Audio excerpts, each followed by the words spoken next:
In the summer of 1859, a salt-stained ledger surfaced briefly at the Galveston docks, then vanished. Dockworkers later said the book felt warm, as if it had been held moments before, though no one was there. Inside were names of enslaved men, prices, ages. Normal. Routine. But one entry had been written over again and again, as if the ink itself refused to settle. Lot 47, Elias Crowe. Intelligence, excessive. No skill listed. No body description. Only that word. Excessive. This story does not survive in textbooks. It survives in whispers, in church margins, in the records that were altered but never fully erased. Because intelligence, true intelligence, was not just unwanted in the system of slavery. It was dangerous. Galveston in 1859 was a city of clean facades and rotting interiors. Churches rose beside auction blocks. Seminaries trained men to preach salvation while calculating human value. Every institution spoke of order. But order requires control, and control requires ignorance. Elias Crowe did not fit. Witnesses would later struggle to describe him. Not tall, not weak. His face, they said, looked unfinished, like it was still becoming. What unsettled them most was his silence. He did not plead. He did not beg. He watched. And when spoken to, he answered in ways that ended conversations. By the time he was put up for trade, 3 owners had already returned him. Not beaten, not broken. Returned. No birth record for Elias Crowe exists. Only a notation in a plantation chapel ledger in eastern Louisiana, dated 1836. Child baptized. Name chosen by himself. The priest added a comment in the margin, unusual comprehension. From an early age, Elias learned without being taught. Letters, once seen, stayed with him. Sermons, once heard, unraveled themselves in his mind, meanings beneath meanings. By 12, he corrected scripture readings aloud. By 14, he stopped attending church entirely. That was the first problem. Plantation owners tolerated labor. They tolerated endurance. They even tolerated quiet suffering. But thinking without permission, was seen as contamination. Elias began asking questions that unsettled the adults around him. Why did God need overseers? Why did salvation require ownership? Why were sermons repeated but never answered? A missionary attempted to correct him, assigning scripture memorization as punishment. Elias returned the next day with the passages reorganized, chronologically, symbolically, structurally. He did not change the words. He changed their order. The missionary later claimed Elias had tampered with divine sequence. At 16, Elias was sold for the first time. Within months, the buyer requested a reversal of sale. The reason written was vague. Causes unrest without speech. People slept poorly around Elias. Dogs refused to approach him. Children reported dreaming of rooms filled with books that had no titles, only eyes.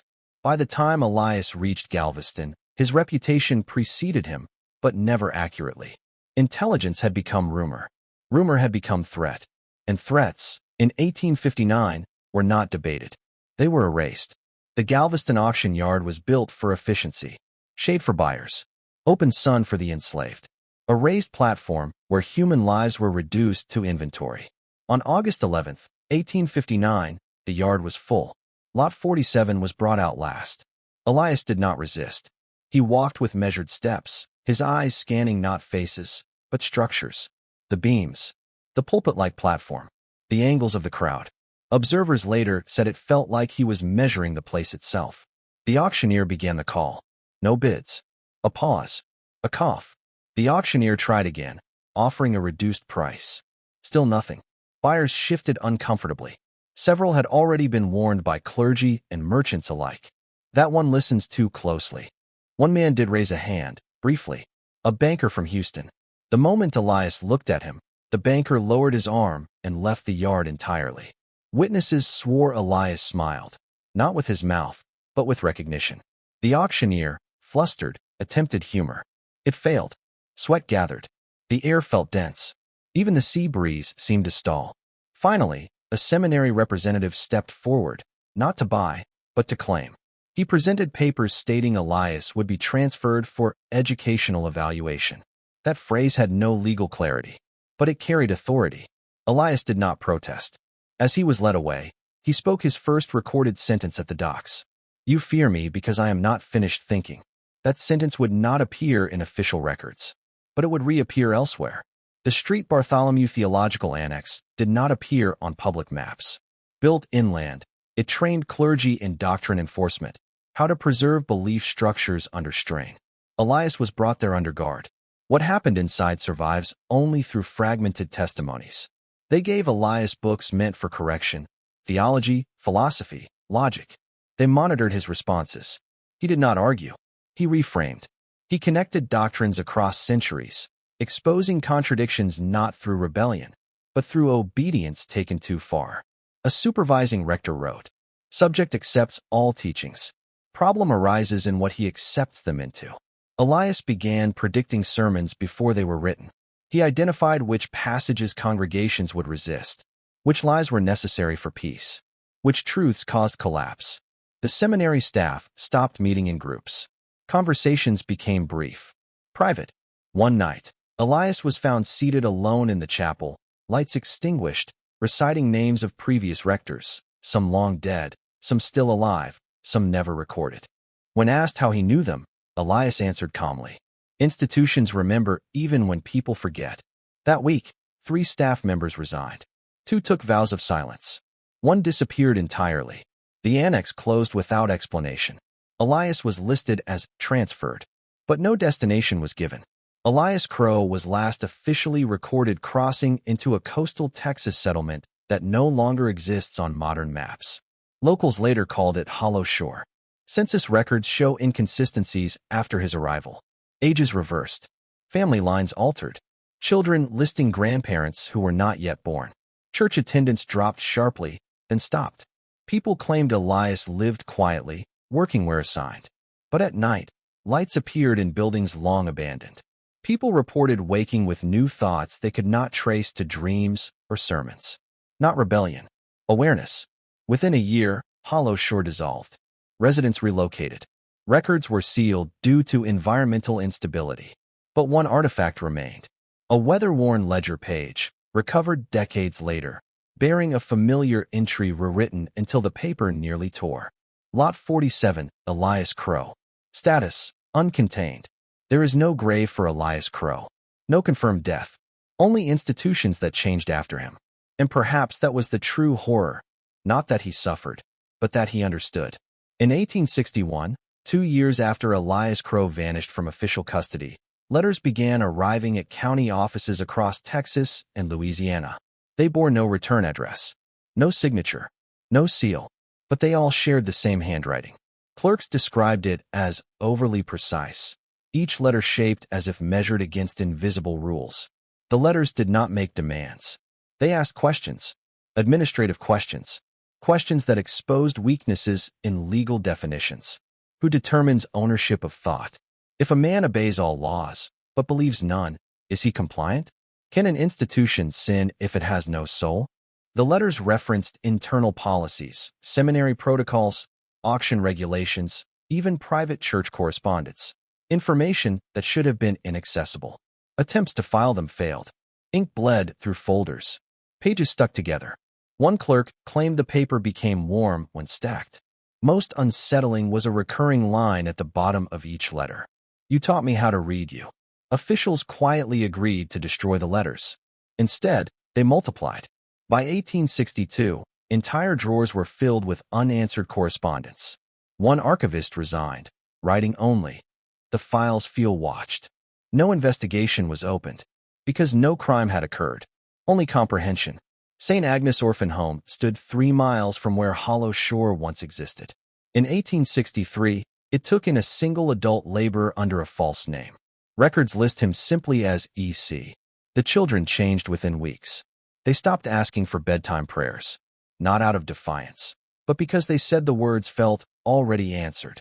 Teachers noticed the children speaking in structured arguments, correcting sermons with unsettling calm. One girl reportedly told the headmistress, "God does not need repetition. Institutions do." The headmistress locked the chapel. Soon after, children began drawing diagrams instead of pictures. Buildings without doors. Circles intersecting churches, courts, and homes. Always centered around a faceless figure. When questioned about E.C., The children said he never taught them. He only listened. One night, every child in the orphanage woke at the same time. They sat up in their beds and waited. For what? No one knew. The next morning, EC was gone. So was the chapel bell. It was later found buried beneath the floorboards, wrapped in scripture pages, each passage meticulously annotated in the margins, not with rebellion, but analysis. St. Agnes closed within the year. By the late 1860s, subtle changes appeared in coastal sermons. Ministers avoided certain parables. Certain metaphors disappeared entirely. Hell was mentioned less. Obedience more, though never explained. One preacher in Corpus Christi confessed privately, "We are no longer teaching faith. We are defending it." Church records show a peculiar phenomenon. Sermon drafts with entire sections crossed out, not by censors, but by the authors themselves. Marginal notes read, "This invites questions. This cannot be defended." Congregations shrank, not in numbers, but in certainty. A traveling minister reported encountering a man matching Elias Crowe's description. The man attended sermons, sat in the back, and nodded. Afterward, congregants approached him, not to be led, but to confirm their doubts. The minister wrote, "He does not destroy belief. He exposes its scaffolding." The report was archived under irrelevant sightings. But sightings continued. The Civil War consumed attention. Records burned. Files vanished. And in the chaos, Elias Crowe disappeared from conversation. Yet something else emerged. Enslaved people who escaped reported a strange calm, not freedom, but understanding. They spoke of realizing why systems needed them ignorant, why fear was taught, why knowledge had been rationed. One former overseer wrote bitterly, "They don't hate us. That's the problem. They see us." After emancipation, many institutions attempted reform, but their language had changed. Laws grew longer. Explanations grew thinner. Justifications multiplied, as if something had learned how systems defend themselves and taught others to see it. No one claimed credit. No movement named itself. Because Elias Crowe never wanted followers. He wanted witnesses. By 1880, references to Elias Crowe had been systematically erased. Ledgers altered. Margins scraped clean. The name, Lot 47, removed entirely from surviving auction records. But absence leaves its own imprint. Archivists noticed gaps where continuity should exist. Policies with no origin. Doctrines with no authorship. Beliefs defended long after their purpose expired. One final document survived. A seminary memo, and signed, undated, filed under preventative theology. We must never again allow comprehension to outpace obedience. Beneath it, in a different hand, written faintly. Too late. Elias Crowe did not leave a legacy. He left an infection. By the 1890s, something subtle had taken root along the Gulf Coast. It did not announce itself. It did not organize. It manifested as a shift in language. Court transcripts changed tone. Witnesses answered questions with precision that unsettled attorneys. Children corrected adults without insolence. People began asking why in ways that could not be punished, because the questions were framed inside obedience. A school inspector in 1894 noted, "Students comply instantly, but they no longer hesitate. They already know where rules fail." This was not rebellion. Rebellion could be crushed. This was comprehension without confrontation. Older clergy complained sermons felt thin. The words still existed, but their weight had vanished. Congregations listened politely, then discussed the sermons afterward, not emotionally, but structurally, as if belief had become a subject rather than a refuge. One teacher in Galveston reportedly warned, "Someone taught these children how institutions think." No teacher took credit. No curriculum changed. And yet the pattern spread. In 1902, the Gulf Regional Archive began reorganizing its theological and legal collections. During the process, a room previously thought empty was discovered behind a false wall. Inside, shelves of books with no catalog numbers. Each volume contained marginal annotations, not defacement, but conversation. Passages cross-referenced across centuries. Laws paired with sermons.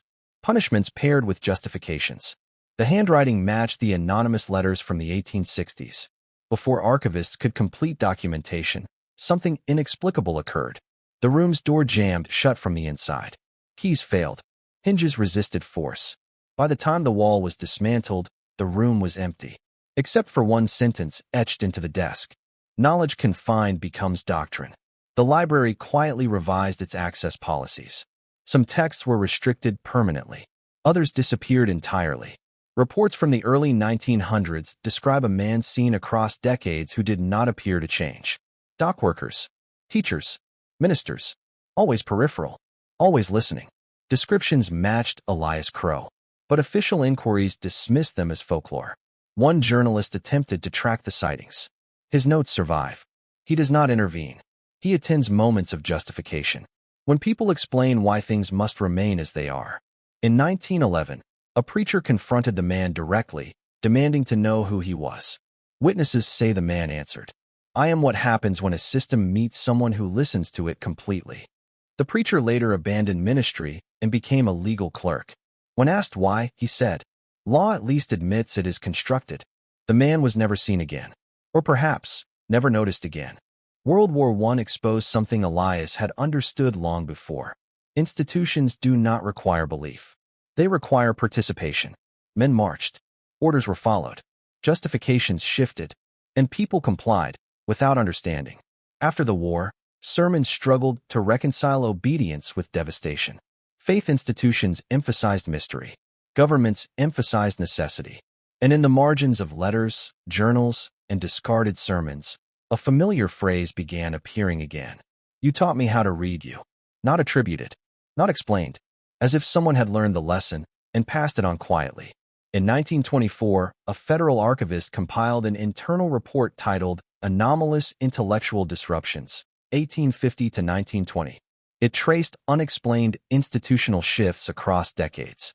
At the center of the report, a blank page. Only one handwritten note appeared at the bottom. Subject was not a man. Subject was a mirror. The file was stamped unresolved and sealed. To this day, there is no confirmation of Elias Crowe's death. No record of his final location. Only evidence of what happened after him. The final verified appearance of the name Elias Crowe did not occur in a ledger, a church, or a courtroom. It appeared in a textbook draft. In 1931, a publishing house commissioned a supplemental history reader for Southern schools. One chapter examined post-abolition social stability. A junior editor noted an anomaly, a footnote referencing Crowe, cognitive anomaly case. No citation, no source. When the editor asked where the reference came from, the author replied, "It's always been there." The footnote was removed in the final printing. But printers reported that early copies still contained a faint indentation where the words had been, as if the page itself remembered. The publishing house later dissolved. Not due to scandal, due to irrelevance. By the 1940s, something irreversible had occurred. Institutions no longer spoke with confidence. They spoke with procedure. Faith was replaced with policy, authority with process, obedience with compliance.